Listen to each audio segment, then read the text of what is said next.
through it, because you still have a lot to give, and people have things they can give you, right? We've earned our way. Get ready and use it. Right. Right. Right. Right. Right. Right.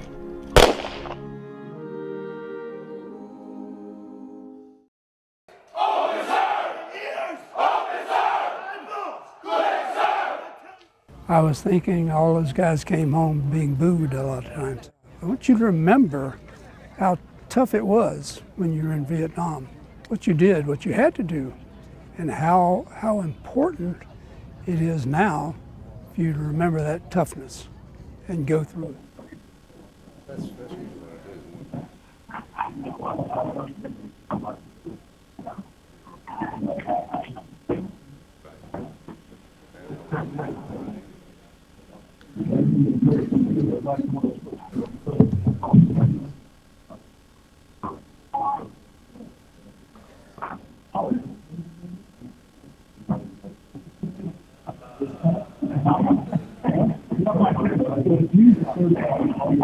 But anyway, but they're not building anymore, like, park, right?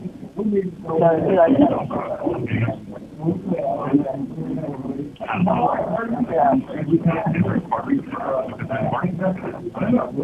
well, we just resigned our lease.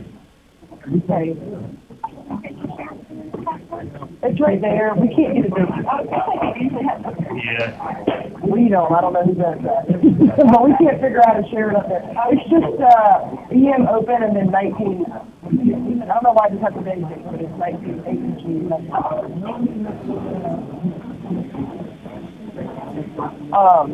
We were just kind of like getting our food levels.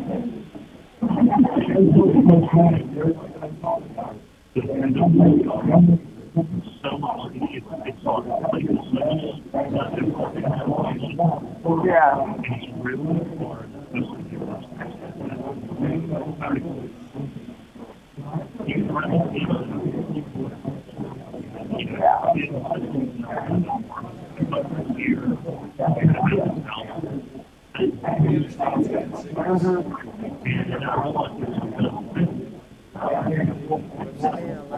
It's beautiful. All right. Your new home. Yeah.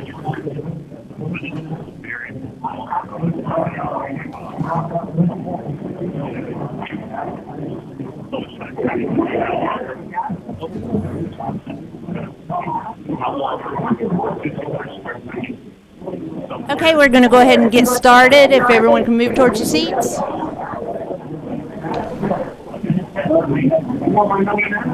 We're glad everybody came early today, got to get some coffee. If you didn't, there's still coffee over on the table. Hopefully we won't bore you to sleep. Today we are going to be talking about post-traumatic growth and alternative therapies. So I'm glad to see all of you here. Everyone who is online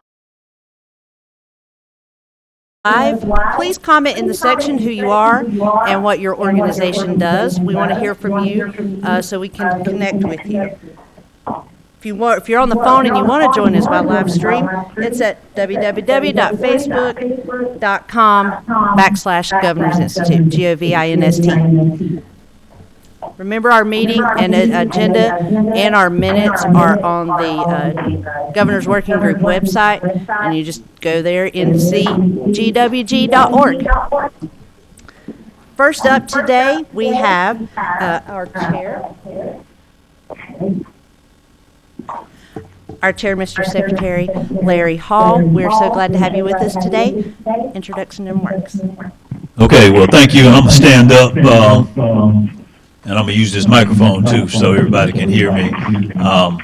First of all, I appreciate you taking the time out to come. That's the first thing. Hopefully the coffee, the pre-coffee, I hope is working out, this new thing for everybody. We're not trying to insinuate that you're sleeping in the middle of the day, so it's a reception with refreshments. We just call it a coffee, so that's a common term among the military, so feel at home. But please come and take advantage of that. I think Jeff's trying to move it up, so you don't have to do that at the end, and maybe you can either get in rush hour or get back to work and start immediately on everything you learned while you were here.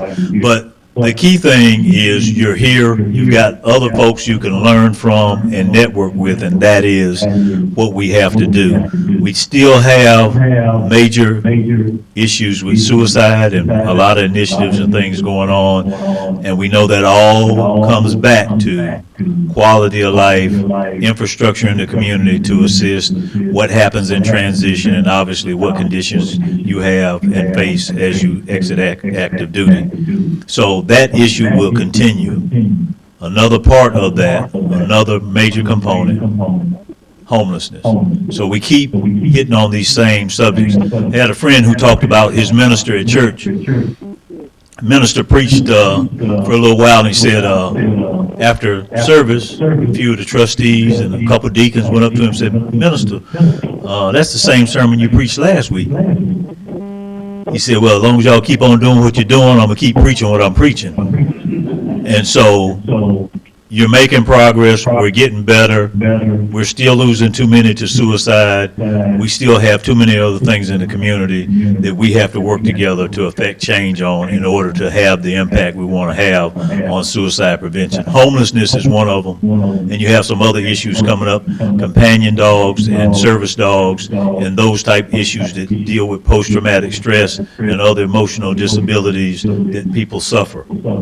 But as a whole, as a group, it's still important for us to ensure we got the big picture of how we all work together. If there's a victory, it's because all of us. It's not going to be because of one person. So you can't, I understand people go out and claim responsibility for all the victories and the failures of somebody else's fault. But among us in the room, we all know that we didn't do it by ourselves. It didn't happen overnight. It won't be fixed overnight. And we won't be able to do it by ourselves. Now, there are a couple things coming up. Of course, a transition issue with NC for me, a hiring event for transitioning military, and we keep in mind we've got about 23,000 every year to get off active duty in North Carolina. And then the other thing I want to spotlight, and we have some folks here who can probably give some information on it, is the Veterans Experience Action Center is going to be in Cary. And they do a tremendous job every year. Have people. My time up? We have people every year show up for that and come from across the country. We got it? Okay. Come from across the country to participate. Deputy Secretary Falls will tell you from his meetings that the work that is done in those events in North Carolina is going to attempt to be modeled throughout the United States. We're the only state really doing it. We're doing it in an excellent manner. It's going to be the blueprint for a lot of other people to try to service their veterans. But when you talk about us only touching and being able to interact with about a fourth of our veterans that we have identified in the state, it's key, a lot of needs are still out there. A lot have not been tracked. We're tracking who we interact with, and it's hard for us to track those we can't touch, reach out to, and engage. So stay in the fight, understand you're making a difference. We got a big job to do. You're not in it by yourself, and the victory is going to be all of ours and our fellow service members, their families, and their communities. So thank you so much, and I'll sit down. Did I get my 5 minutes?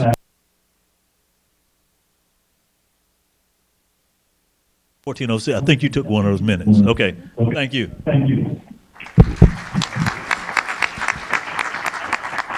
Next up from DHHS is Dr. Michelle Laws and Mr. Jeff Smith.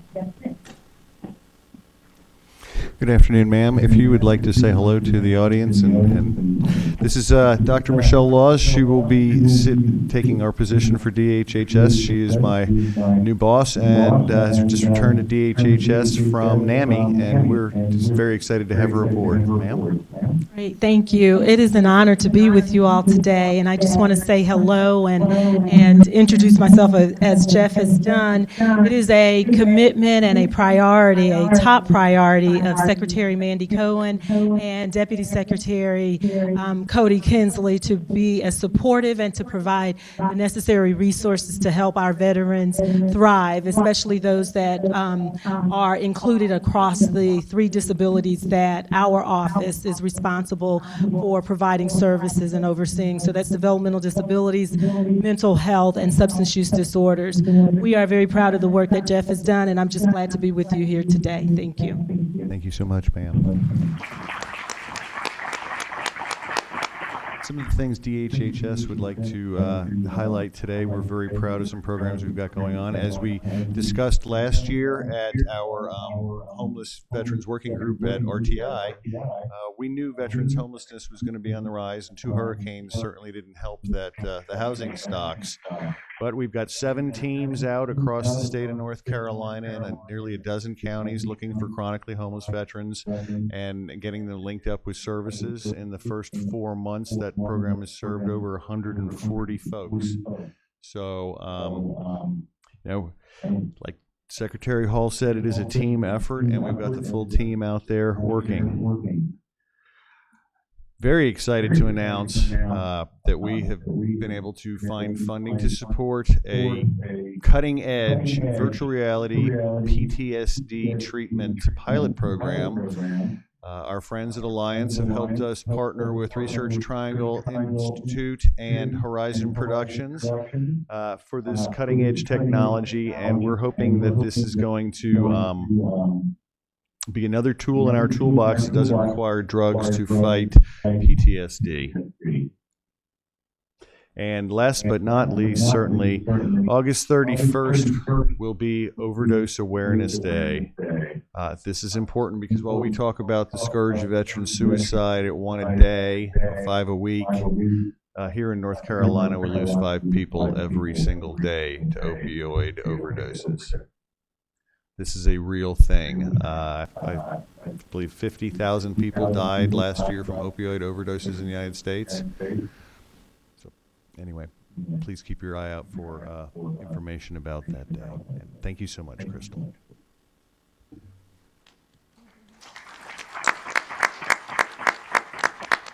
Up next, we have Mr. Michael Howard representing the Veterans Benefits Administration today. Thank you.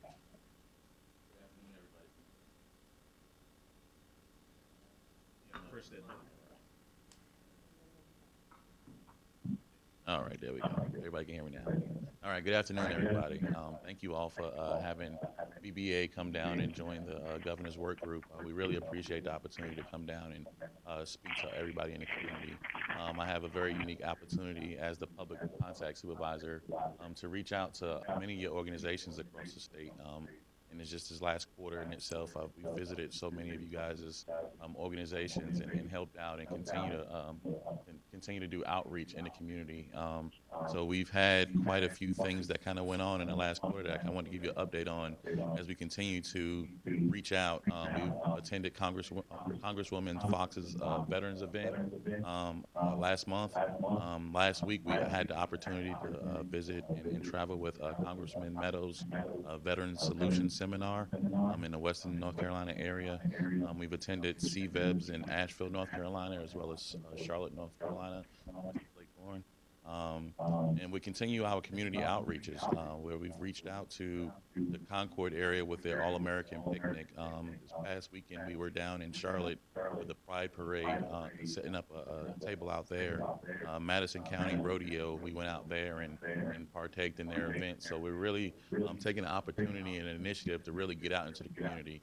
If you all have been to the Triad, Piedmont Triad area and trying to get to the regional office, we have quite a bit of construction down there, so we definitely make an attempt to really get out of our get into the communities where the veterans absolutely need us, whether they have the inabilities to travel or just to get out there and really get them the services that they're entitled to. We continue to kind of do these things on a daily basis.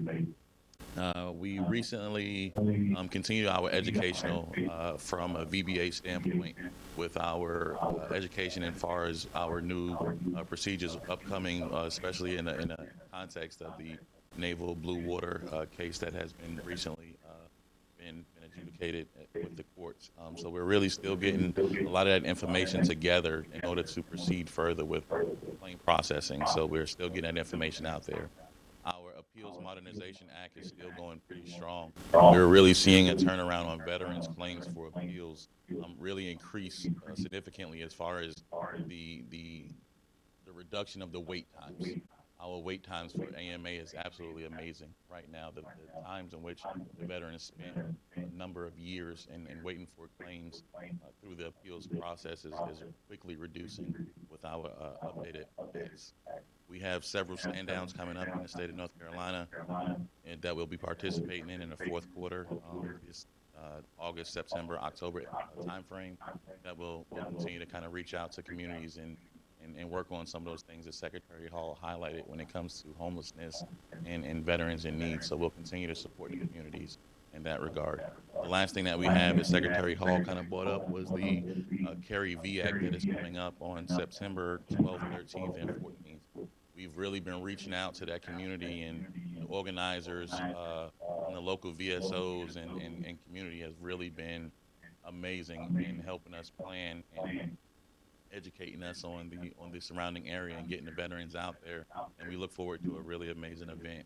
We have quite a few things that are going to be going on at the event that, as Secretary Hall said, is really going to be a pathway for the remainder of the nation to really follow this agenda as far as getting out to the communities and reaching out to the veterans as far as VBA and VHA and community activities. It's really become a great thing that we have been really partaking in. So thank you all for really helping us get there.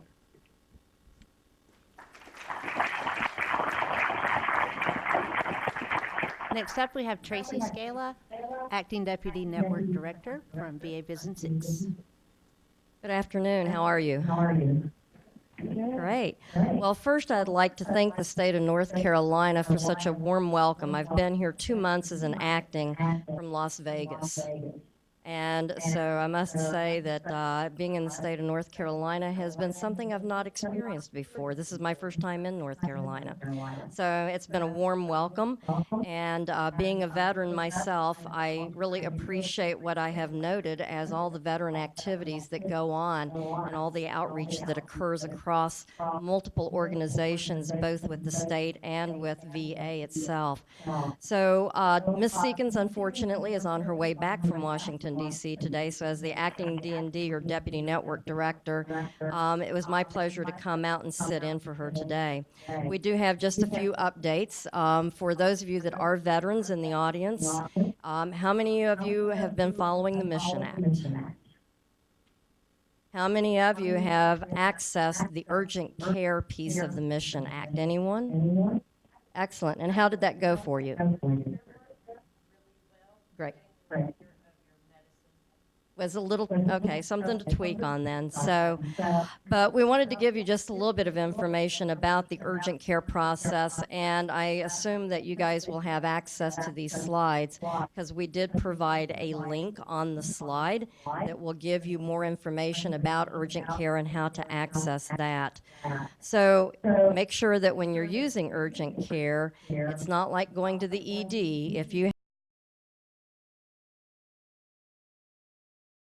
urgent need, but, and you can't wait for your primary care, if you've had a constant sore throat, you're running a fever and it won't go away, things of that nature, please make sure that you take and utilize the urgent care piece of your benefits that have been given to you. You can also take, and we provided a 1-833 number on here for 4Vet Now, which will also take and give you information on how to verify your eligibility for the benefit. So we also provided you with some other contact numbers between Asheville, Durham, Fayetteville, and Salisbury VA facilities, that if you have any questions about the Mission Act or other parts of care in the community, you're able to reach out to those individuals and or to those contact numbers and gain additional information as well. So one of the new things that's coming up as a part of VA as an organization, moving forward to more of a whole health type of environment for our veterans and our employees, is that effective 1 October, we will be smoke-free. So there will no longer be allowed on any of the VA property, whether that is in the parking areas or on any part of the campus, will anything like cigarettes, e-cigarettes, vape, all of that will not be allowed on any VA property or VHA property. So we're starting our campaign to take and get that information out to all of our veterans. Our employees are being made aware of that as well. And October, and working with their families to ensure that they're engaged and understand the process that we are going through. But in order to take and bring our veterans forward and to make our whole community better, taking and putting into place this no smoking will take and help us to help them to maybe course correct and help with their health overall. And it's also great for our employees, and you know, if we can help them to stop smoking, and there will be ways to take and access over-the-counter options, and we will have options in therapies, and our patients will be able to meet and receive necessary treatments in order to help them to stop smoking as well. So that's the big news that we have coming out of VHA.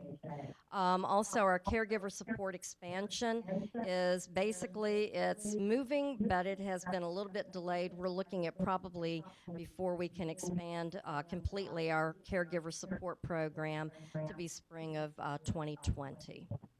So that is all I have.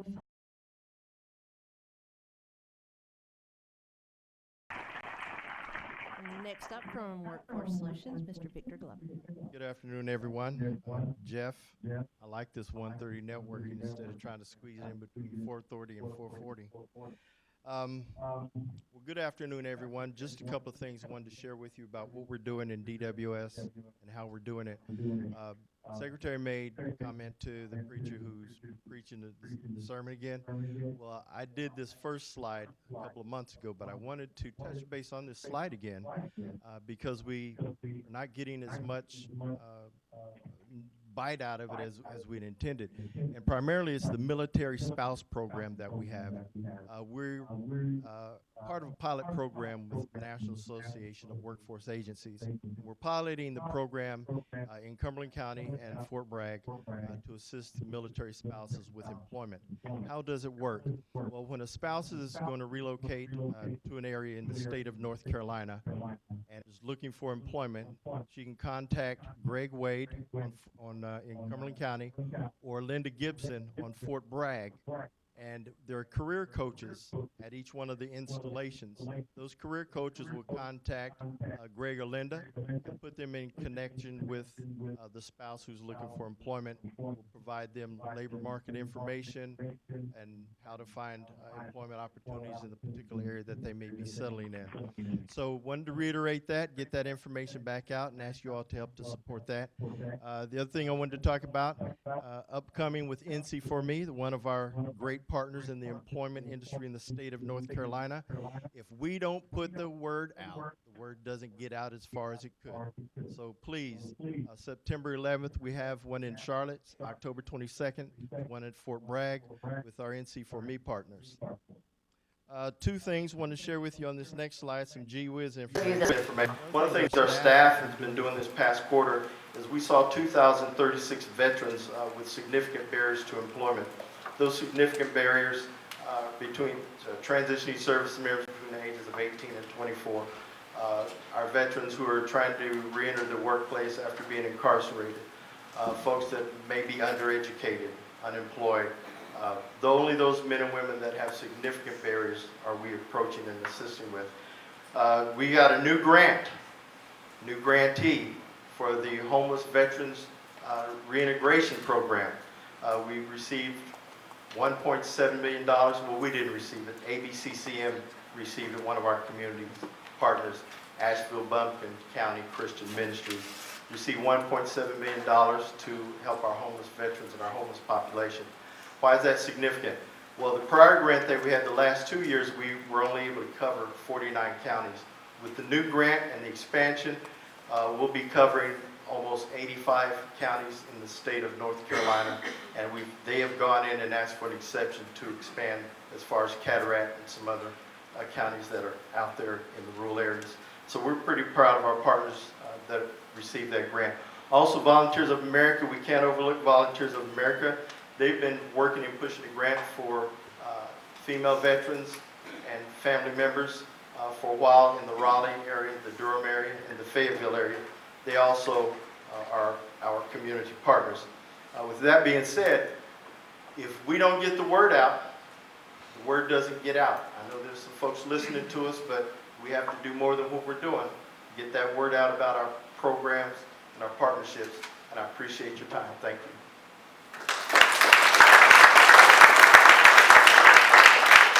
They don't call it outreach if you're not reaching out. And next we have Mr. Jeff Smith.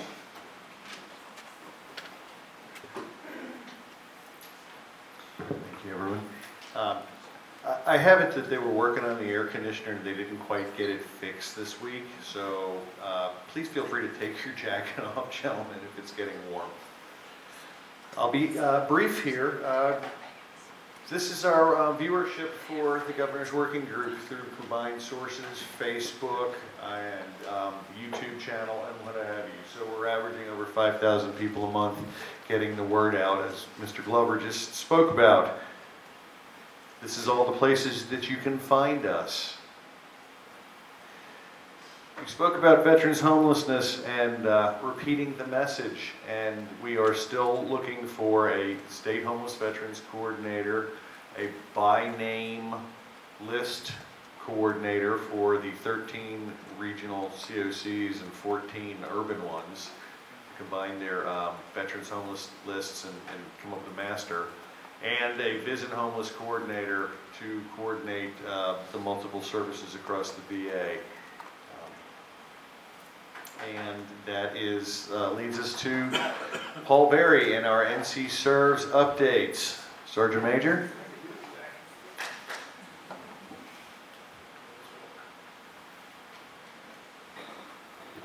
Thank you. Appreciate the 30 minutes you gave me, Jeff. 5. Do it 5.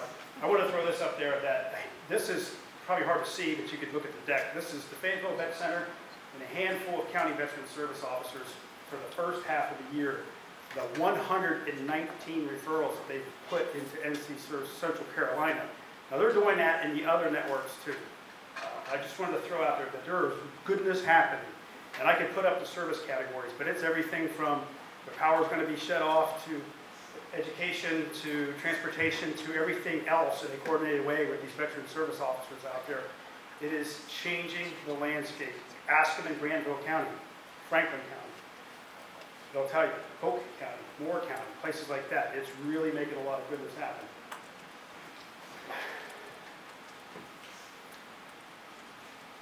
Did that come out right? That's not looking right, is it? Anyway. Yeah, the colors didn't show up as it was sent through. That's okay. We're all family. You'll forgive me. The indicators are still right. Absolutely. I'll tell you, I talked to Blake over there from Veterans Bridge Home. Blake, thank you for coming up in that drive, the one you're going to have back through the thunderstorms. But the quality piece of this, of what the NC Serves networks are doing, I know I can speak for the network. I'm fortunate to work with Central Carolina. Last month was our best month for quality. But it's not just my small staff, it's really the providers with their attention to detail out there. I mean, I look around the room, I see Veterans Bridge Home, Hook Dick Hart, Jeff from UNC, Martin Woodard, Marilyn Terrell, Dave Roddenberry, Dr. Cudler, Dr. Terry, Bruce, Tony, Crystal, Richard, all these people are part of these NC Serves networks like a family. That's really working. Let me, because I'm going to give back some time. Since 1 January, so this is July, halfway through the year, there's 18 more providers within these networks out there, and I was talking to someone else earlier about, I've actually have a few less providers in the Central Carolina network than I did, say, 2 months ago. Not burning bridges, not necessarily kicking people out, but changing the definition of those relationships. That's how deep we're at. Like, should you be using this system to unite us? What's it mean to have the best relationship? I mean, And one of my biggest advocates over there really doesn't use Unitas because that's not what she does, but like Terry Kane, Terry, you're always one that, without you, we wouldn't be reaching the way we are. Thank you. We have a 3% increase in our successful outcomes with a goal of 80%, 85% or higher. The unable to contact drives us crazy, drives everybody crazy. That you know about a vet, and Rebecca that works for these longer heads, you can't keep in contact with the vet. Well, that decreased by 2%. That doesn't sound like a lot, but it means a lot to those vets, that 2%. In a total, in 6 months, of 6,026 total requests, and 2,040 veterans served by the 4 networks. And remember, and it's not showing up well on the map, but up in the northeast corner is a sister affiliate out of Mission United, Southampton Roads, that is using the system, doing the same services with 10 counties. And that relationship is really starting to grow. Slow up there, but it's growing. DSO, a couple people, people are starting to believe. Let me throw a few notes out. Sit down, shut my mouth. Let me talk about what the networks are doing. The NC Serves Western Network, and Brandon out there, I'm sure he's driving somewhere right now getting money from somebody. Bless him. But they do a radio show, and the first time he told me about them being on the radio, I was like, are you kidding me? He's like, Paul, it's Asheville, it's Buncombe County. That's what they do, and it's right. I watch it on social media, I follow it, and it's having an impact in the community. It's bringing them together like this. It's like a mini version of this, but over the radio. And his PATH program is down in my area in Fayetteville now, and they're putting a lot of referrals in the network. Good problem to have. Veterans Bridge Home, very pleased to see that Blake and his team are going to present at the America's Warrior Partnership National Symposium in Atlanta early next month, and I'm attending that. I think that's huge. Like, I didn't know you were on it, but when you sent that, I was very pleased to see a North Carolina organization like you in there at that national level to be able to speak about what you're doing. They know about the Veterans Hiring Event. They're a partner with that on September 11th.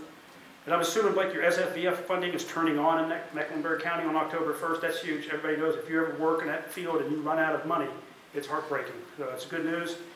And they got a Veterans Community Summit in October. Coastal Network, Jarek couldn't be here. He has some team members move on, do some other things. So Jarek's got to hunker down. I will say about the Coastal Network is the quality of what they're producing there and their expansion up into the Greenville area, really pushing over there at ECU and pushing up towards Elizabeth City. And Jeff, people like you would really thank you for that. My network, the Central Carolina, where he supported Coast Guard Day on 1 August up in Elizabeth City. It was the first time that NC Serves model went in there, and Mission United out of Southampton Roads could not make it. But again, we covered for each other, and we got referrals out of there and providers out of that. What's really a fun, morale-boosting day, we were able to produce stuff for these networks. The supporting the National Guard Yellow Ribbon events is something new for NC Serves Central Carolina. I'm supporting one Saturday right here by the Crabtree Valley Mall. And of course, we're supporting the VAC with Richard and his team, and that's going to be huge. And I met a hero over there who stepped up to take a veteran who otherwise wouldn't be able to physically get to that VAC. And the gentleman's going to make sure that veteran gets there. That's how detailed that is. But we were working on that yesterday, so Richard, your leadership is greatly appreciated. Some statewide stuff, and I'll check them out. We're working on a case closure project with IVMF. That's really in the weeds because we can do all this work and say what we do, but if we don't show good outcomes, we're working on that. I'm on the NC Care 360 Advisory Council. There's a lot to come with how NC Serves lines up with NC Care 360 and NC 211 and using Unitas. All good, a lot of opportunities. Volunteers of America is going to form an advisory council. We will be part of that as the Carolinas Community of Practice. I think that's a good one. And Tony talked about the Bar Association and getting on that council too. And we're still working on how to solve our most complicated inter-network referrals as a team around the state. Crystal, I may have went over or not, but that's okay. Thank you.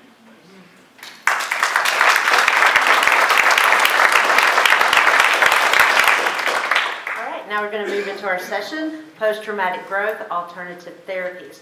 Up first, we have Dr. Crystal Kyle and Robert Elliott. Dr. Kyle is a U.S. Army veteran who served in Afghanistan and Iraq out of Fort Bragg, North Carolina. She's currently working in the roles of NC Agro-Medicine Institute Coordinator and as the NC Agribility Program Director. Her overall goal is to provide quality programs through superior research and evaluations that will assist North Carolina veterans improve their quality of life. Mr. Robert Elliott is a Marine Corps veteran and a North Carolina native who grew up on the farm in North Carolina and joined the military to get out of that life and found himself right back in. So we are so thankful to have you here today. I will turn it over.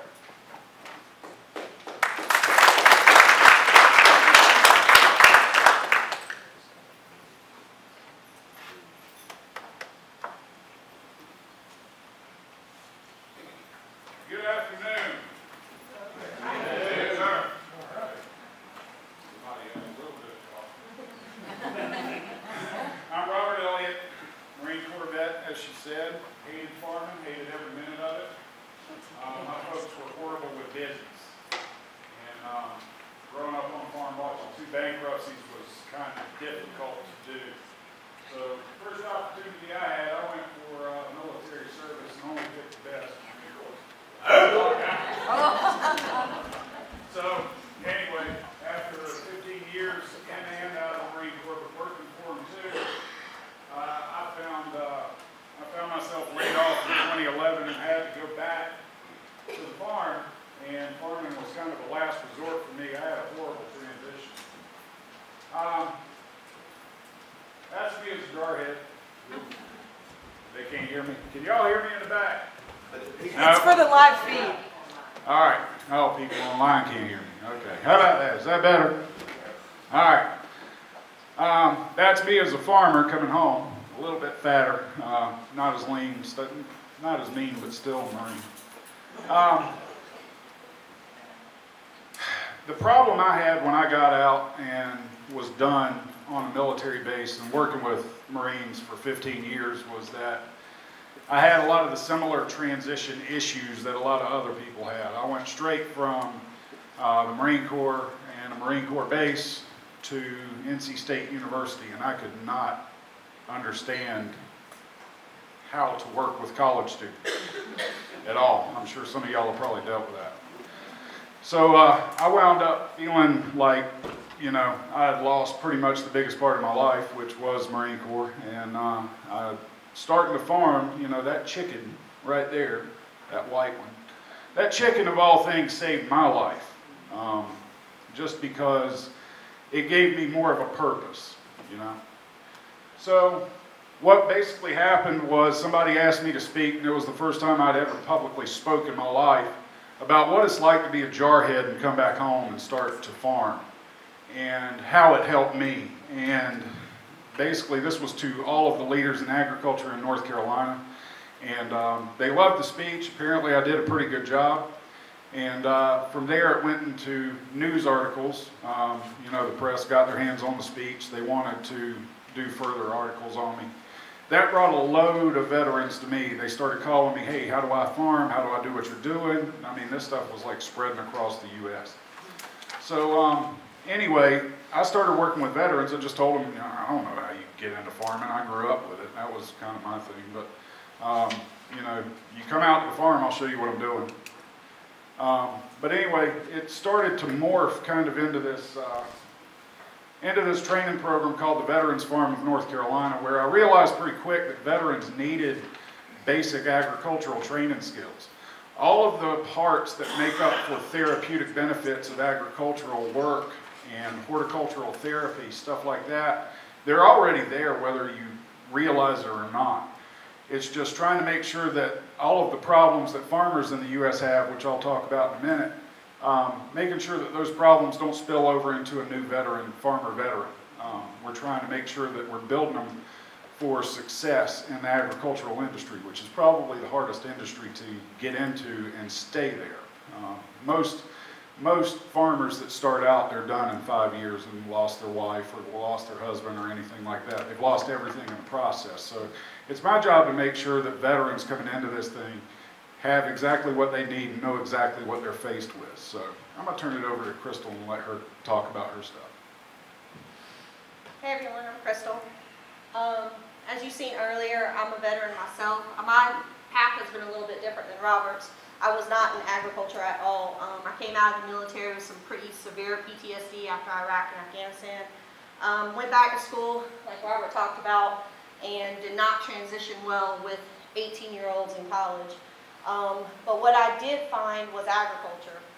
They put me on the farm, and I quickly began to acclimate into my community a lot better. So through my experience, I went up, got my BS and then my master's in row crop, and then my PhD. And in my PhD, I was talking about my experience, and I noticed that a lot of the veterans would come out and listen to my experience and what I had been through, and then ask me questions about agriculture. So I decided to study specifically how agriculture helps veterans. So like I said, I went from being isolated and angry through agriculture, started connecting better with my children, was taking my children out to the farm, and we were able to do things together. My survival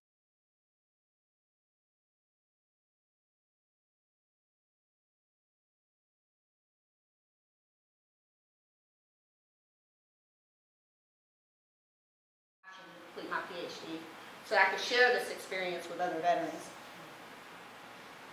And so what I really focused on was kind of an agriculture therapy. And in that, how does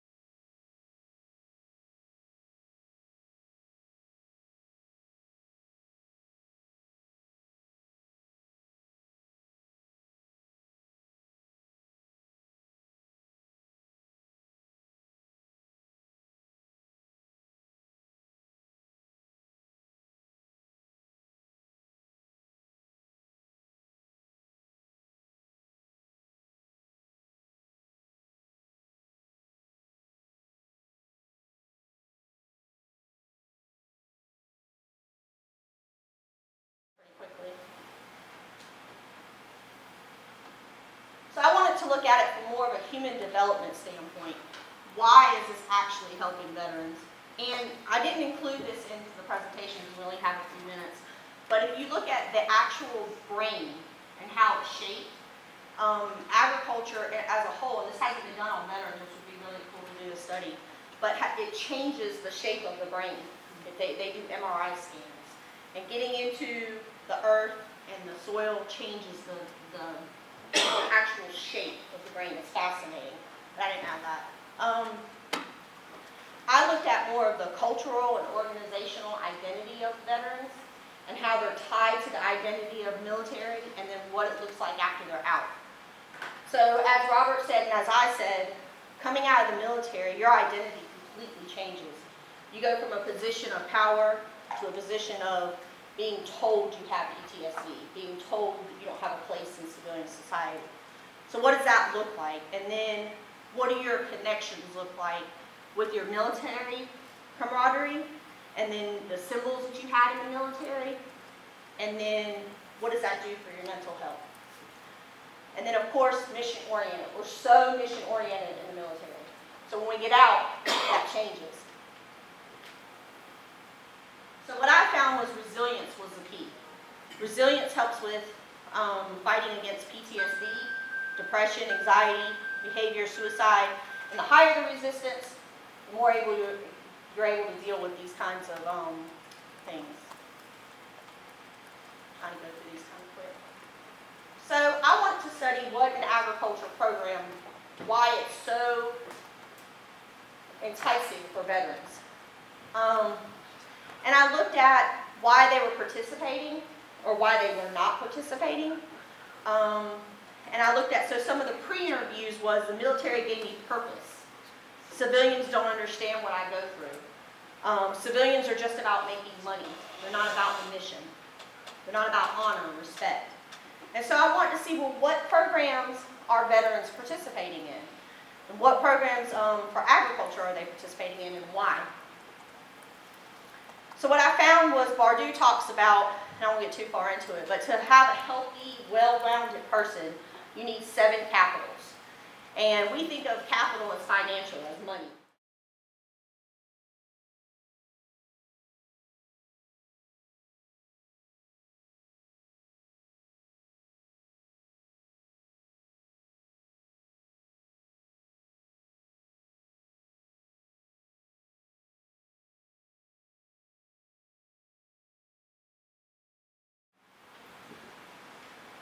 kind of my conceptual model that I came up with. And so if we have those habits and those cultural identifiers and the identity pieces, I know you can't read that, so I'm just going to summarize, then you're able to build an identity, you're able to build a civilian identity, and ultimately your resilience is higher, and then your PTSD and moral injury starts to decrease, and you start to feel like you're part of society. So for ag ed programs that are military specific, what I asked them was, well, why do you participate? And these are some of the answers. The American flag. So I see that American flag and I think about service. So it's connected to service like it was in the military. This program helped me to find my purpose and redefined it. It's because of this program I have more confidence. And then I think this program helped me change from a military personnel to that of a farmer. My mission changed from a mission of protecting my position of danger to a mission of service through growing food and harvesting food for others. Is there a better feeling? So food security, it's no longer nation security, but food security, and that's securing our nation. So having that tie. And I won't read all of this, but George was wounded very seriously in battle. He lost his arm and leg, and he talks about how he looks at that bullet, that one of the bullets hit his 9mm, and he was done. He was done. His identity was stolen from him. He was a sergeant first class in the Army, and he was no longer in a position of power. He was told he was getting out of the military, and he said his life was over, he was going to take it. But he got involved in agriculture, and he says it saved his life. He had a mission again. He felt that he was doing something. Him and his wife were able to connect through agriculture. And this is Jade. Jade got out of the military. She also served overseas, and she could not talk to civilians. She could not be in a crowd. She was not connected to the outside world. And she said that agriculture did it for her. She was able to talk with civilians through food. They had a commonality through food. And she was able to build that trust. So overall, the studies show that there's changes in mood through agriculture. People start to feel good about themselves again. They feel connected. They're able to connect with civilians. They have a new purpose.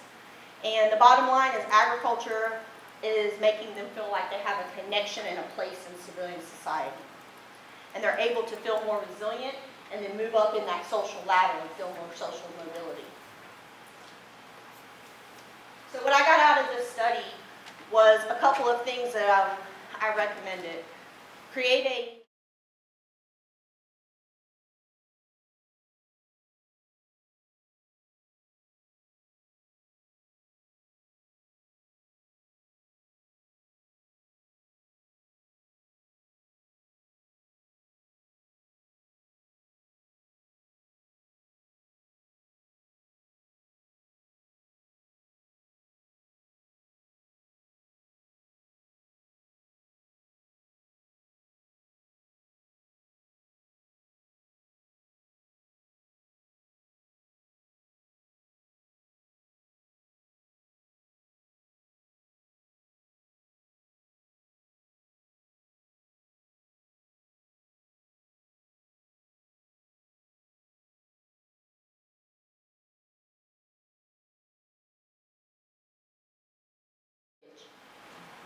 and then have trained mental health first aiders available. So if there is an issue, you're able to connect them with resources. And then I'll leave you with that quote.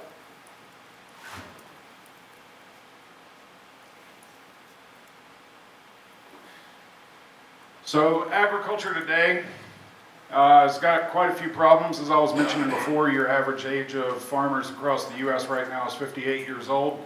95% of every single farmer in the United States is either or their spouse is working off-farm on an off-farm job to support the family at home. This is not something that was generated from the tariffs. This is something that's been going on for a long time. We have a population increase projected 44%. We need to double food production.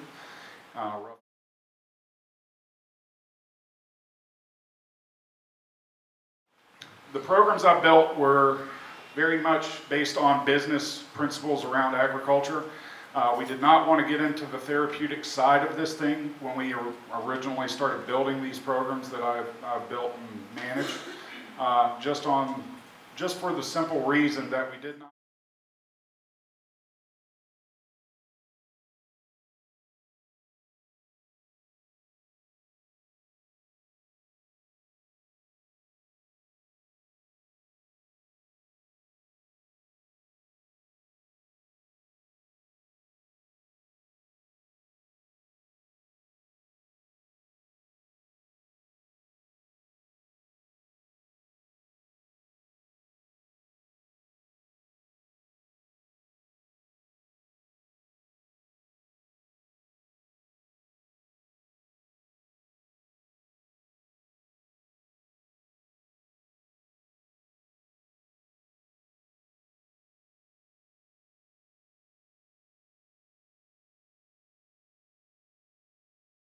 Veterans Farm was built based on three main principles: networking. I'll wrap this up quick. Networking with the veterans that are engaged in agriculture in North Carolina and mentoring with the new ones coming in. Equipment usage for veterans and training so that they can get equipment that's pretty cost prohibitive, especially if they just bought a farm. And lastly, training and education. So we host workshops. We're also getting ready to start a 6-month program that's going to be in partnership with FTCC and offer on-farm training through a variety of farm models, as well as online training for a lot of the theories and sciences behind things. The Agricultural Institute, I work for them as well, and we built a Soldier to Agriculture program at the Career Resource Center on Fort Bragg. We are one of their CSPs there, one of the more popular programs, so I'm told. But it's a 6-week introduction to agriculture course that is for transitioning military coming out of Fort Bragg and other bases nearby. And we have had a massive amount of success with this program. We have over 300 on a waiting list to come into the program. We've graduated over 150. A lot of them have success stories already in just a year since they graduated. So we are doing some tremendous work down there. And all of them are becoming empowered on their exit out of the military instead of calling me 10 years after they got out and trying to figure out how do I get this farm to work. Agricultural Institute, they manage the program. Smithfield Pork is our sponsor for the Soldier to Ag program down at Fort Bragg. And Ag Institute's the only 2-year degree at NC State where they can go into a technical degree series and achieve an associate's in applied science at the end of it in a variety of 6 different programs. Soldier to Ag, we started July 2017. I need to change this slide, but we've got a whole bunch of people that have gone through it and a whole bunch waiting. So they come in, they learn hands-on skills, they hear speakers come in, they get to go on tours and see different farming models and operations, really interesting stuff. So every class we've had since the inception of this program has been slam full. And with that, I'm going to call it done. One last thing I want to really stress is that veterans, of course, all of you in this room probably know this one thing, but veterans are not one size fits all. This does not fit for everybody. However, what I do want to stress to everybody in this room is that the agricultural industry is its own monster. It does not play by the rules on any other industry in the U.S., meaning we have jobs for just about every single part of any kind of job you could be looking for: sales, marketing, accounting, that sort of stuff. So anywhere that a veteran may fit into something, they can just about develop an entire business off of it. So, thank you.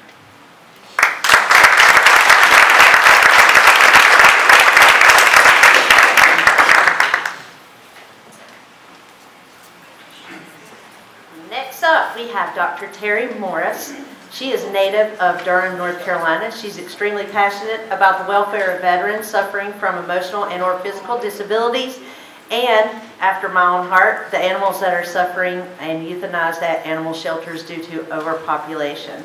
Dr. Morris recognizes the healing power of the animal-human bond.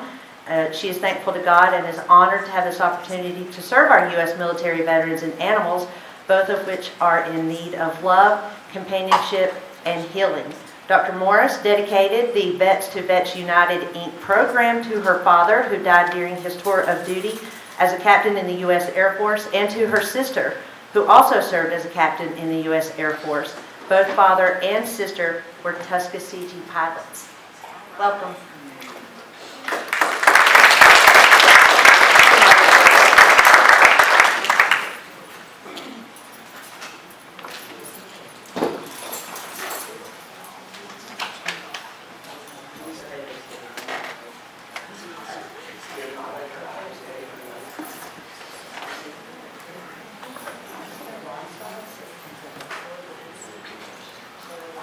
Riley's mine, and I got to bring that to best.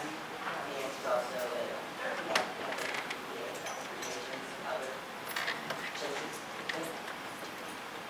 So, yeah, I was going to introduce you first.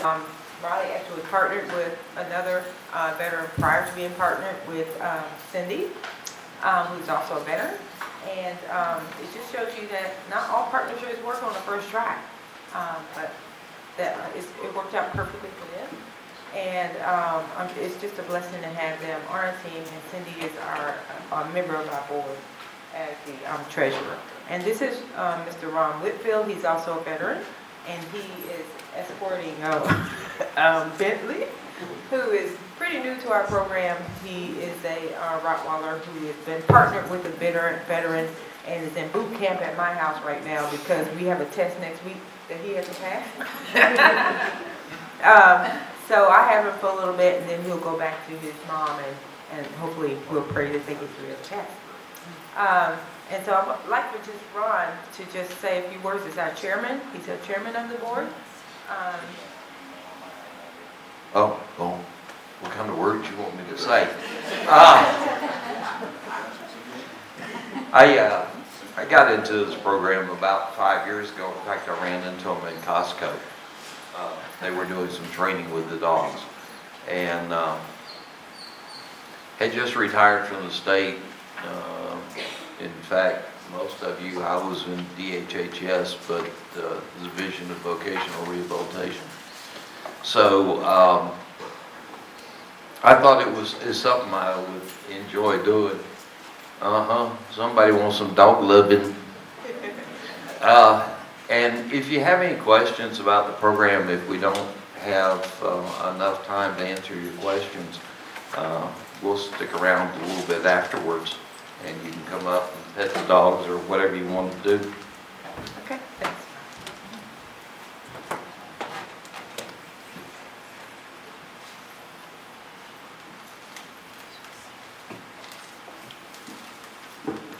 Okay, so we have limited time, so what I'd like to do is just show a 10-minute video that basically talks about a veteran who has completed our program and graduated. It gives you a whole overview of our program, not a whole view, but gives you a general summary of our program and some of the success that it can make for veterans who are suffering from an emotional and or physical disability.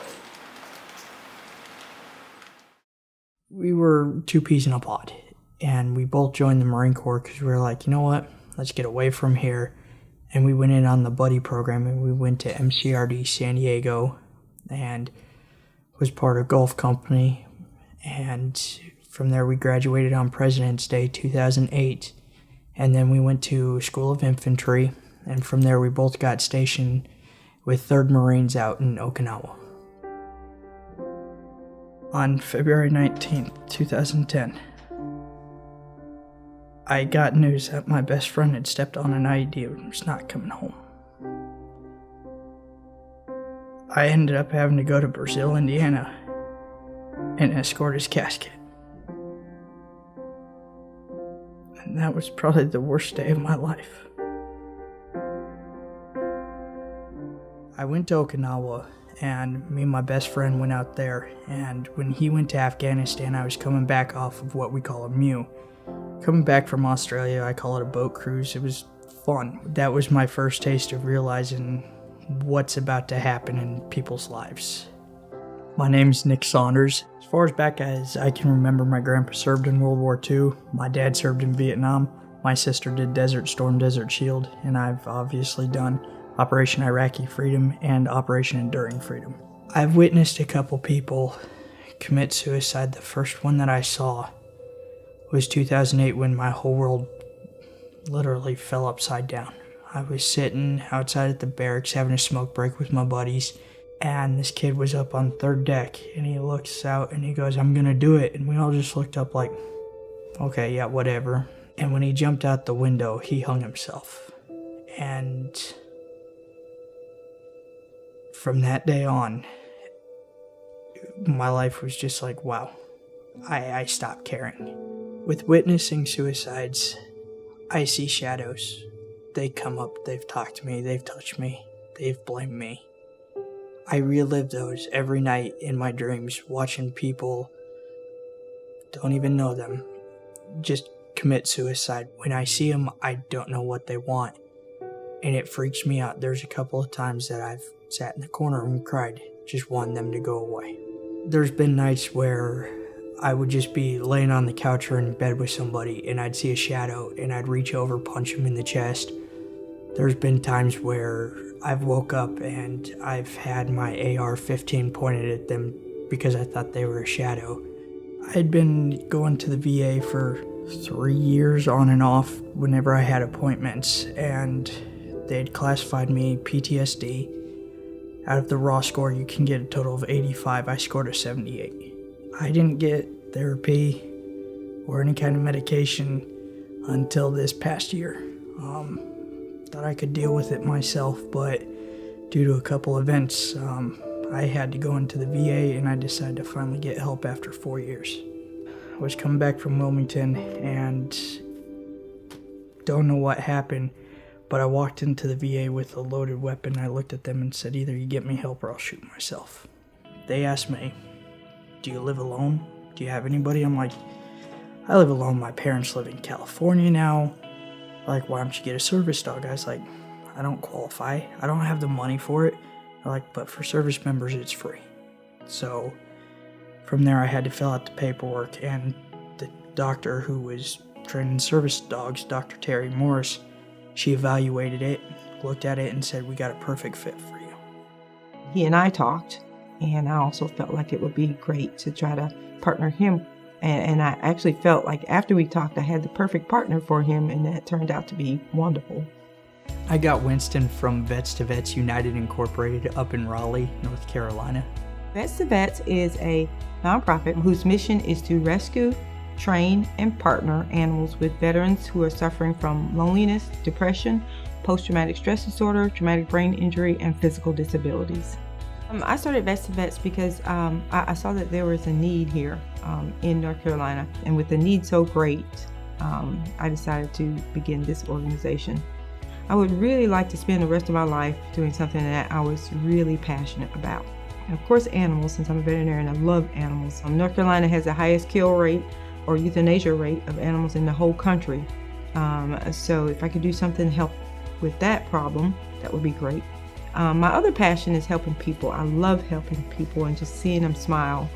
First of all, the emotional healing that takes place when they're immediately placed with an animal is a huge part of the healing or success that takes place.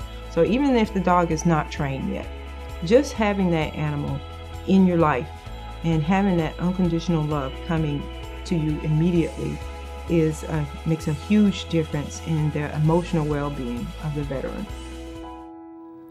At first, I didn't know how it was going to be. I was kind of skeptical until about Thanksgiving when I had Winston, and holidays are the hardest time for me, and it actually worked. When I get anxious, he'll jump on my lap and bring me back to reality. When I have nightmares a couple times a night, he'll push me in the back and wake me up and make sure that I'm okay. Just when I'm having a bad day and stuff really gets to me and I get really down, he'll just make sure that I'm put first, and he'll make sure that I'm smiling and happy at the end. When I got out of the Marine Corps, I was going through a bad divorce. I honestly didn't care. It was one of those, like, my days were just wake up, do what I had to do, and go to bed. And now it's, when I wake up, I gotta take care of Winston. I'm happy. I actually want to go to work. I started going back to school to be a lawyer, and I'm actually doing really good in school. I'm about to graduate with a bachelor's degree, and then I'm going for 2 associates. I've been hired to a law firm as an intern since I've had my dog. So I've noticed my life has changed because I see where I have to go, and it's not a clouded judgment anymore. Nick and Winston have an amazing relationship. They really do. It was instant bonding when they first were introduced to each other, and I could see how important it was for Nick to have Winston in his life, and also his determination. Though he has to drive 2.5 hours away, he was determined that he was going to come to class twice a week to learn how to train Winston, and he's reinforced that training at home, and you can see that from the progress that he's made. The thing about service dogs is people think they're fully trained. That's not the case. It's what you train them is what they do for you. So if you put in minimal work, then you're not going to get any work out of the dog. And at the same time, you got to care for them as you would any other dog. But you also got to look at them that they help you. So what they go through is what you go through. And in the end, they are there to help you, and you are to help them. No matter what I do, no matter what I say, he's always there. It could be a bad day, and I could be like, Winston, go sit on one side of the couch. He'll go sit, but he'll always come back and make sure I'm okay, and that's probably the best thing right there. It's priceless to see a veteran walk in despair and not smiling, not feeling like, this program just may not work, just very skeptical, and then come back, a month later, and the veteran is in class joking, laughing, having a great time for those 2 hours that they're in training with the dog. Nick is smiling, number one. He sends me text messages and emails and pictures of he and Winston all the time. It's just priceless, and it's really a blessing to have this opportunity, to have an opportunity like this, to help people and to save animals is 2 passions in one, 2 blessings really. And I'm just so thankful that I have this opportunity. Honestly, with Vets to Vets, if it wasn't for them, I probably wouldn't be here today. Since getting out of the Marine Corps and going through all I've did, I've been at the worst point in life. And people that say, oh, you don't know what life is like, that's true, I don't know what your life is like, but you don't know what mine is. But we can both agree that in the end we do need help. And if you need help and you can get a service dog, do it, because it saved mine and it can save somebody else's.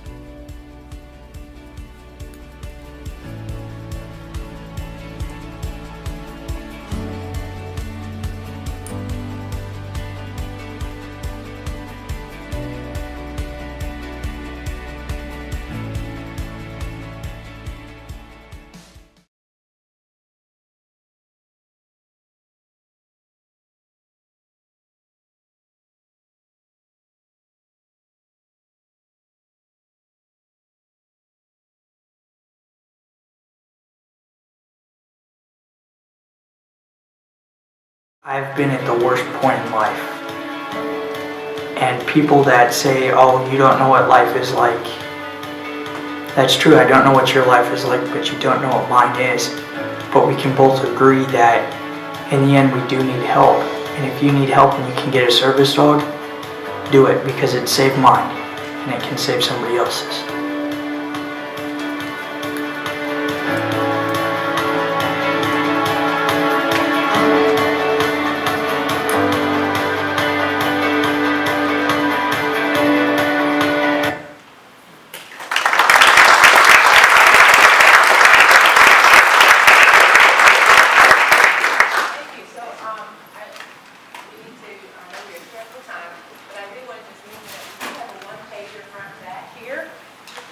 Thanks, Ron.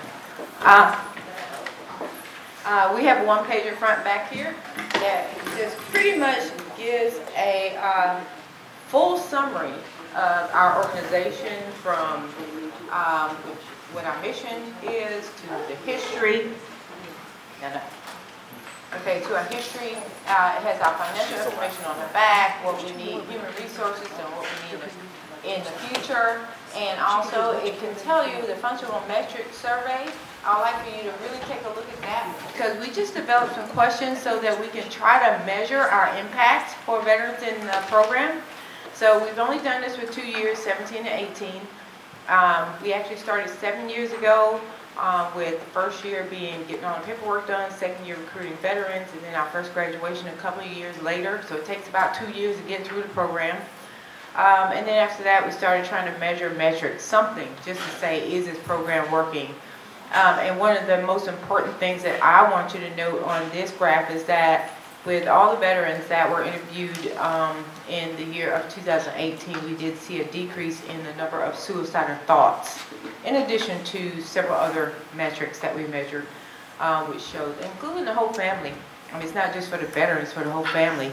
There are siblings, there are spouses, brothers, sisters, mothers, fathers that are also committing suicide, and they're not counted.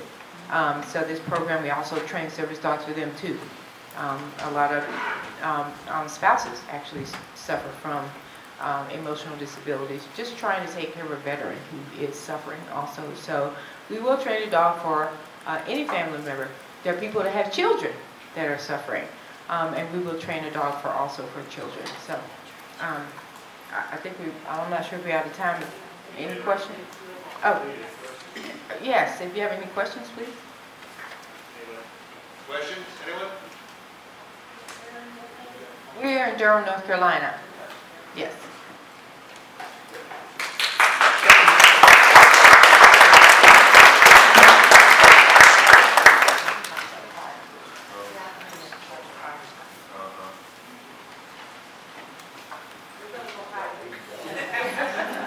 Jeff just said we should have puppies at every meeting. I 100% agree. I'm all for bringing your dog to work day. Yes. Yes, I have 4 of my own. I had 5. I had to put one of mine down this year. But my dog saved my life. They're not trained. They're not specially trained. I rescued all of them, and they have absolutely saved my life. I've had up to 14 at a time. I've fostered 28 in the past year, and if you need therapy, foster a dog. It's hard to let it go, but it's so good to see it be successful in a new home. So, and I follow all of them terribly. I'm that mama. Next up, we have Vicky Batilio. Oh, so very close. Vitiello. She joined the staff at the North Carolina Arts Council in 1996. In her current role as Director of Operations and Arts Learning, Vicki oversees the Arts in Education program, A+ Schools of North Carolina, the Military and Veterans Healing Arts program, and Accessibility and Hospital Arts program. She also manages the agency's budget, grants office, and administrative staff. She's got her hands full. Welcome.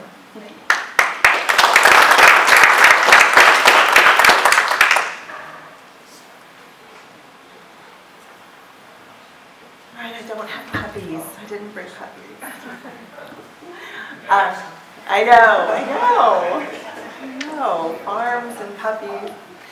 So, my name is Vicki, and I work at the North Carolina Arts Council as the Director of Operations. The North Carolina Arts Council is part of the Department of Natural and Cultural Resources. So we're a state agency. And the Department of Natural and Cultural Resources is tucked up in the Governor's Cabinet alongside the Department of Military and Veterans Affairs. So that's kind of the world that I operate in. Department of Natural and Cultural Resources is also where the zoo is. So there's some animals right there. So the zoo, the state parks, libraries, historic sites, the symphony, aquariums, the kind of the fun bits of state government are all bundled up and put in our area. So the North Carolina Arts Council has, for many years, for 50 years, we've been serving military-connected audiences simply by the fact that we serve all the citizens of North Carolina. We have a very broad scope to our work. However, in 2017, the General Assembly gave a recurring line item to our agency, which mandated and supported the building of a statewide arts program for veterans and military audiences. And that's what I'd love to give you just the smallest snapshot about. We'll go through it pretty quickly because it's a fairly comprehensive program. But I thought that it would be a good thing for everybody to know a bit about. And then Brooke Dickhart, who is with the Joel Fund, will be coming up next, and she'll drill in a little bit more deeply into what can happen at the local level with arts programming for military-connected audiences. All right, first of all, I just want to hit the why. Why would we have a program, an arts program for military and veterans? I wanted to talk briefly about benefits. Participating in the arts has many physical, mental, and social health benefits. And when I say arts, I want to be clear, I'm not just talking about drawing and painting. I'm talking about all of the disciplines. We have theater, music, visual arts, literary arts, media, photography, craft, the whole scope of arts programming.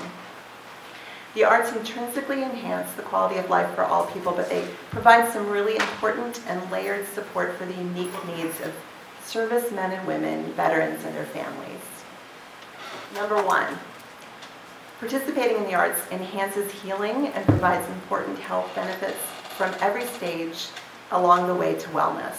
So there's a growing body of clinical evidence that shows that arts engagement can do things like reduce heart rate, reduce blood pressure, improve brain elasticity, and allow for new neural pathways to develop for folks who are dealing with some sort of traumatic brain injury, and also to help significantly with pain management. Number two, participating in the arts strengthens the sense of self and creates opportunities to tell one's story in different ways, including nonverbal means of expression. So when words fail us, and often they do, maybe we need a guitar, maybe we need a paintbrush. And the arts give a whole variety of modalities to allow someone that self-expression. And the third thing I'll mention is that participation in the arts builds a connection with community and diminishes feelings of isolation. And this kind of happens in two ways. First off, it happens because oftentimes you're not making art by yourself. You're taking a workshop with people, you're connecting in that way. You're in a choir and you're singing with others. So you have this natural way where human beings come together and work together. But secondly, the artwork itself can be a way to start conversation. The content of the art might be, perhaps can start a public conversation about something that matters to the community, matters to the veteran, matters to the participant. Does that make sense?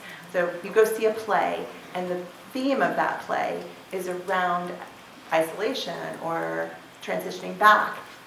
That in and of itself can help you feel not as if you have a little bit more of a stake in the world because everybody's having sort of that same experience watching that play. All right, so given all those benefits and given the new mandate that we have from the General Assembly, our goal for the program is pretty simple. We want to make sure that there are as many opportunities as possible for military-connected audiences to connect with the arts around the state of North Carolina. We do that, most all things we do at the North Carolina Arts Council, we do through partnerships with nonprofit organizations at the ground level. So we're primarily a grant-making organization. So we use our grant funds, other fiscal resources, and technical assistance to develop strong and lasting partnerships between the cultural arts sector and the military and veterans sector. We're starting in the communities where there is either a military base or a major VA medical center. It's kind of our low-hanging fruit. That's where the rubber's hitting the road.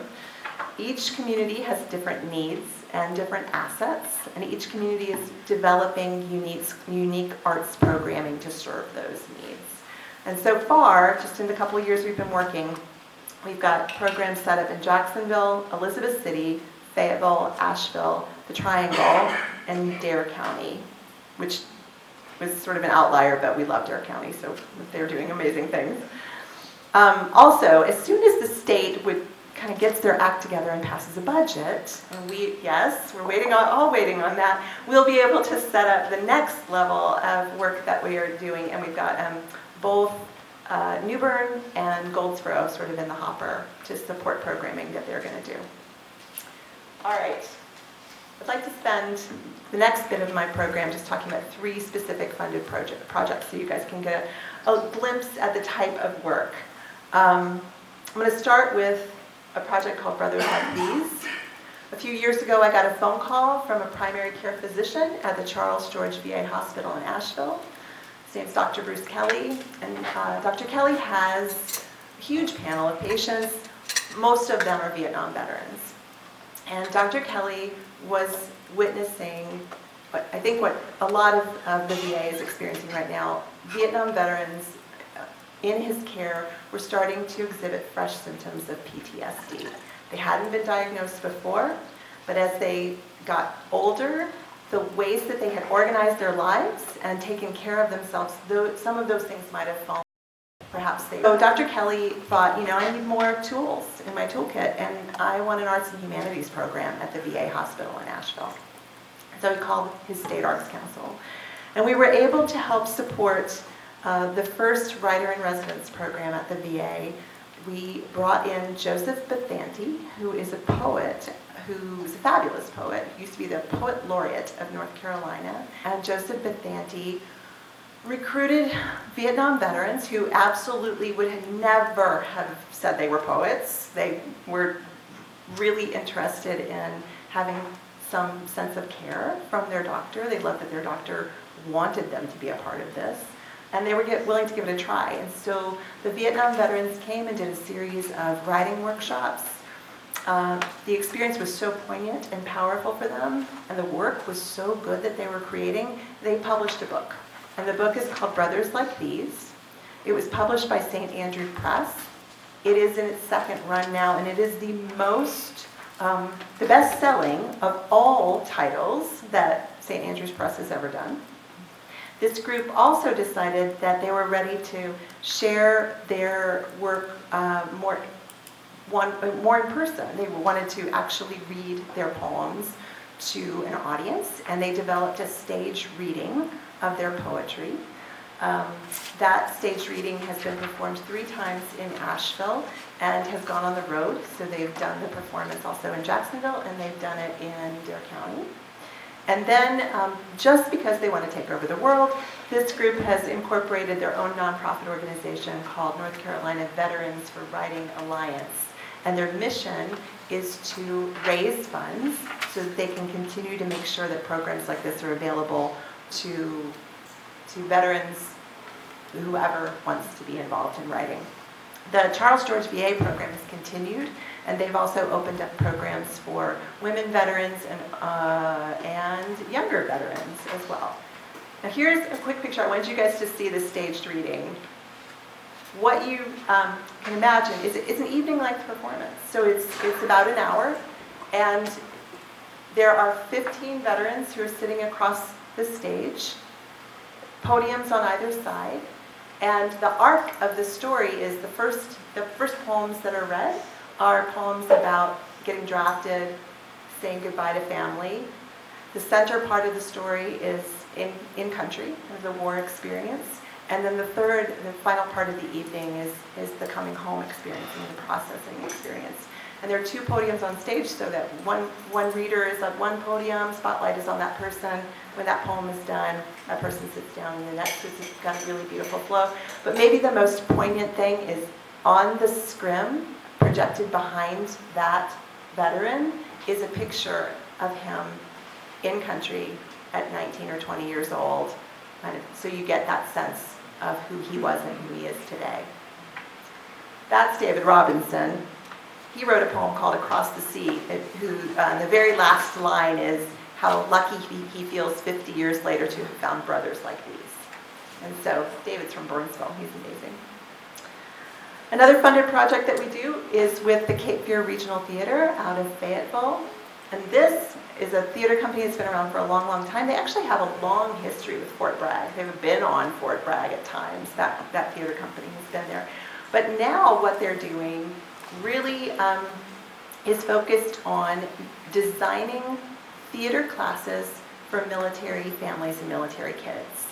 And they worked with a group of military moms to make sure that the entire experience was, they eliminated as many barriers as they possibly could for kids to engage in this type of programming. So they've put the classes on post at Throckmorton Library. They've abbreviated the class schedule. Usually classes would run a full semester. They've taken them down to 8 weeks so that families wouldn't have anxiety about committing too far in advance and not knowing what their lives really were going to be like that far in advance. So they've consolidated those classes. They've made the classes free, and then they tapped into the crazy good social media power of the military spouses. And these programs, the very first time they opened them up, they sold out in 2 hours.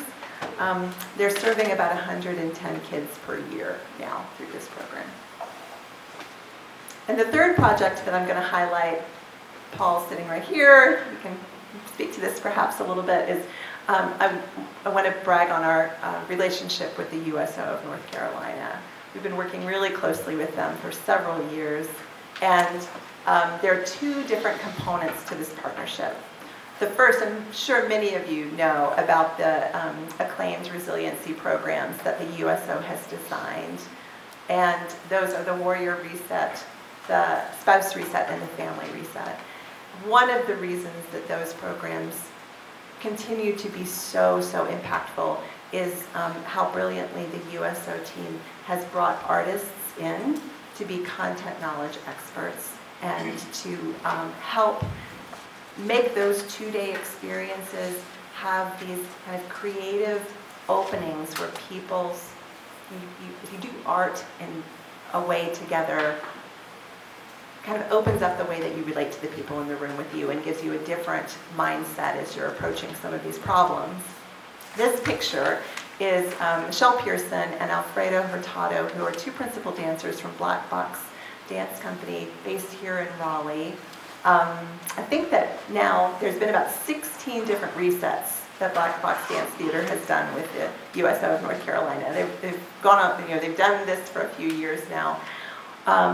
Modern dance might be the scariest of every kind of dance form, or any art form that we put out in front of people, and you can only imagine what the military folks who are coming into that reset say when they realize that modern dance is on their agenda.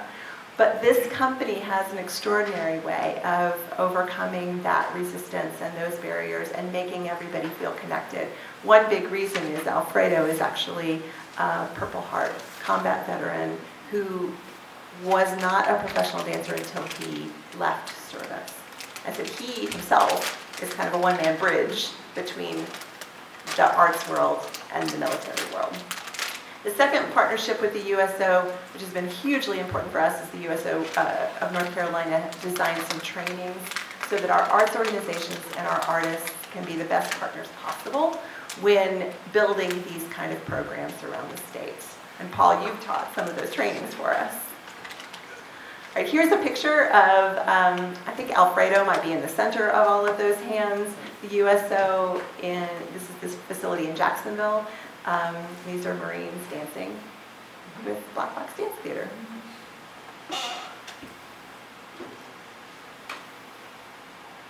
And I'll leave you guys with a few dates.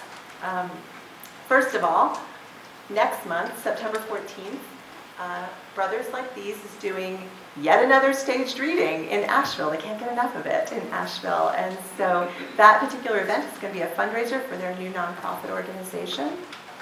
The second is the Outer Banks Veteran Writing Workshop that happens over Veterans Day weekend. This writing workshop that the Dare County Arts Council has been doing, maybe this I think is their 8th year, this kicked off what is now known as Veterans Week on the Outer Banks. And it's all of the different community partners that have come together to design a very welcoming, exciting experience for veterans to come that week in November. And then our grant deadline at the North Carolina Arts Council is always March 1st for the coming fiscal year. So I wanted to put that on your calendars as well. We give away money for a living. It's kind of a remarkable job. You know, I wonder, Brooke, if you want to come up and then we could field questions if there are any, kind of as an arts team. Shall we do that?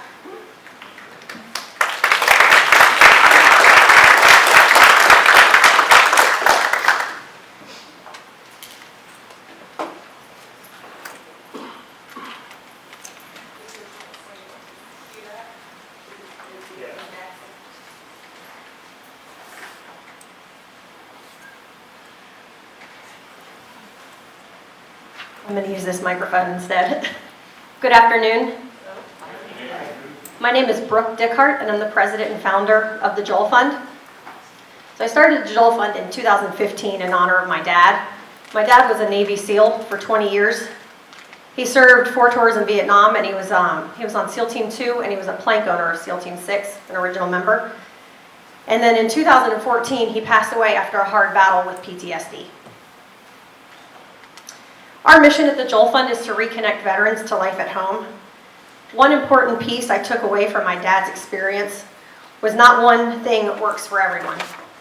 So we partner with organizations, we advocate for the importance of non-traditional services for veterans and their families, and we provide a direct connection to those services. And the Joel Fund has 3 main programs. We offer, we do quarterly coffee events. We also work closely with NC Serves to provide a resource connection to veterans and their families. And then our big program is Operation Art. It's art classes for veterans and their families. So my dad used art to heal. He would do paintings and drawings and sculpture.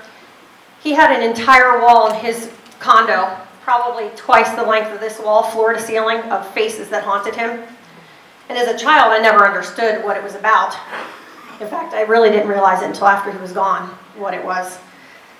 But growing up, I attended an art school all the way from elementary school through high school, and my mom used to tell me that I got my art skills from my dad.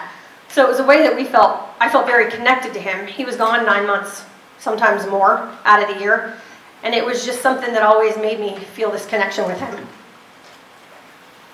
Our Operation Art program is for veterans and their immediate family members, so spouses, children, parents, and siblings. We offer classes for all skill levels, and this program creates camaraderie and community with the students. We have several different classes, photography, drawing, and painting. Our photography program has been extremely successful. We created it to be a year-long program. So they start with Photo 1, they learn the basics for their camera, some composition stuff, all sorts of different things, and then it goes into Photo 2, and then we started Photoshop 1 and then Photoshop 2. So if the veteran starts in the first class, they actually are with us for a whole year, and they're with their peers for a whole year. These pictures here on this slide are of our new art space and office space in Wake Forest. We also, this fall, will be starting some classes at the new Art Center in Fuquay Arena. And then we are waiting to hear about the grants. Hoping to be starting some classes in the VA for veterans who aren't ready to take that step and go into their communities. This gentleman right here is Jim. He's a retired Navy pilot. Jim came to us.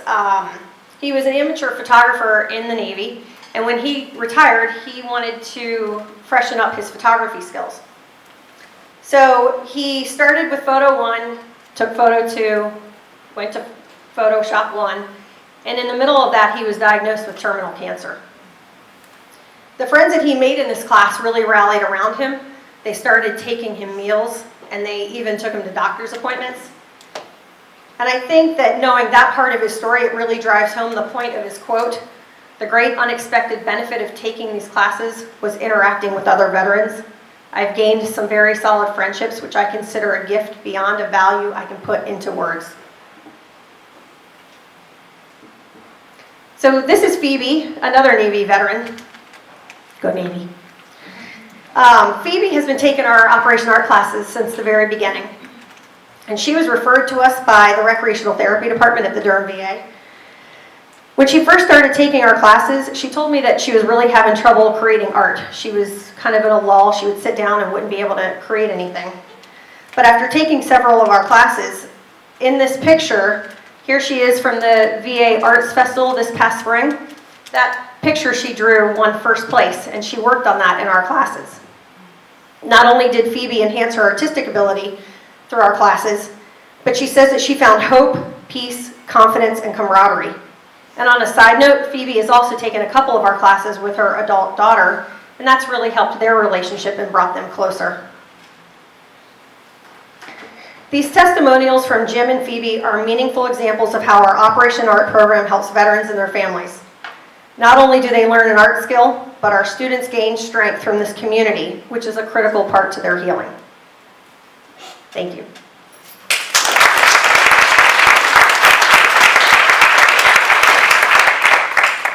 Does anyone have any questions for me or Vicki? You said you were doing that program at the VA. Is that VA hospital in Durham? Yes. So hopefully we should know within the next few weeks. So what it's designed to look like. So we're working with the Durham Arts Council and the Recreational Therapy Department, and we're bringing, the hope is to do drawing and painting and then songwriting. And it'll be 6 weeks of class in the VA, and it'll transition to the last 2 classes being at the Durham Arts Council. So getting them out of a place that they're very familiar, and then as a group with their peers, bringing them into the Durham Arts Council. And at the end of each session, we always do an art exhibit, and they can invite their family and their friends, which is amazing to see the support, the people who come out to see what they've done. Thanks. Yes, sir. How do we get the Brothers Like These program in the Durham VA? Can you repeat the question, because we have people on line stream. How do we get the Brothers Like These program to the Durham VA? Well, I think that's absolutely what Brooke was just talking about. The Brothers Like These program has become a model that the VA Whole Health Initiative is looking at as a really interesting way to take care of veterans. And so the director of the medical center at the Durham VA, it was part of the meeting that we went to plan all of this. And they used Brothers Like These as an example of something that they were going to try to move towards. So I think it's in the hopper. We're looking to build that kind of program. Thank you. I'm familiar with the program and most of the people on the program. And the 2 doctors, and I went to one of their kind of lists to tell you how it works. And we've been trying to get it to here, Raleigh-Durham area since then. So. Oh, fantastic. Good, good.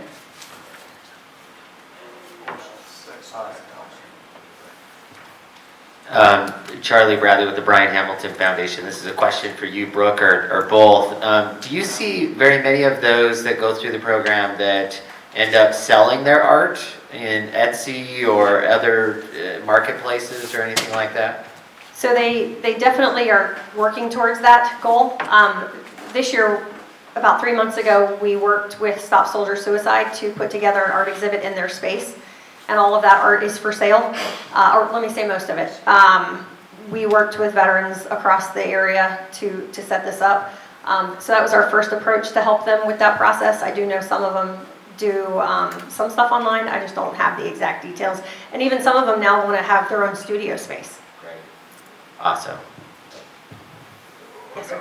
Brooke, can you tell us about the Pequake Arena, what's going to happen there and all that? Yeah, so this fall we're just offering 2 workshops. We're starting with, it's called Fluid Art. One in October, it's 2 days, and then one in November for 2 days. And then the plan is in the spring to expand upon that. But since they just opened, we're just starting easy. Anyone else? Thank you so much.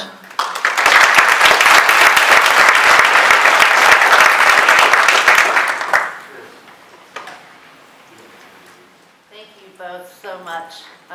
It's wonderful hearing about all of these programs and alternative therapies. Those of you who are out there online, please don't forget that all these slides and all the contact information for these programs will be posted on the Governor's Working Group website.